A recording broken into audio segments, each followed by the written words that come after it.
سمرہ رضی اللہ عنہ نے بیان کیا کہ نبی کریم صلی اللہ علیہ وسلم نے فرمایا، آج کی رات میرے پاس خواب میں دو فرشتے جبرائیل و میکائیل علیہ السلام آئے۔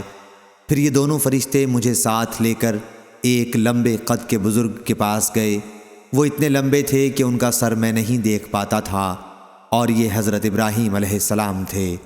صحیح بخاری حدیث نمبر 3354۔ نظر نے بیان کیا، کہا ہم کو ابن عون نے خبر دی، انہیں مجاہد نے، اور انہوں نے حضرت ابن عباس رضی اللہ عنہ سے سنا۔ آپ کے سامنے لوگ دجال کا تذکرہ کر رہے تھے کہ اس کی پیشانی پر لکھا ہوا ہوگا کافر، یا یوں لکھا ہوا ہوگا کاف فے رے۔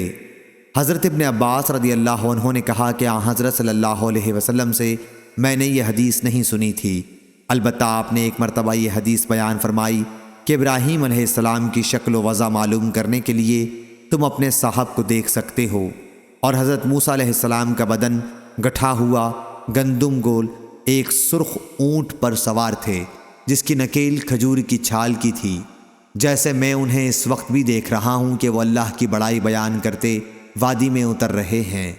صحیح بخاری حدیث نمبر 3355۔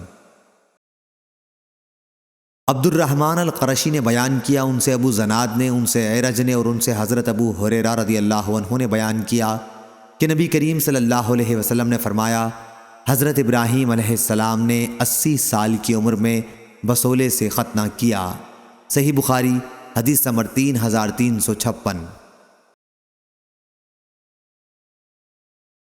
جریر بن حازم نے خبر دی، انہیں ایوب سختیانی نے، انہیں محمد بن سیرین نے، اور ان سے حضرت ابو ہریرہ رضی اللہ عنہ نے بیان کیا کہ رسول اللہ صلی اللہ علیہ وسلم نے فرمایا، ابراہیم علیہ السلام نے توریہ 3 مرتبہ کے سوا اور کبھی نہیں کیا۔ صحیح بخاری حدیث نمبر 3357۔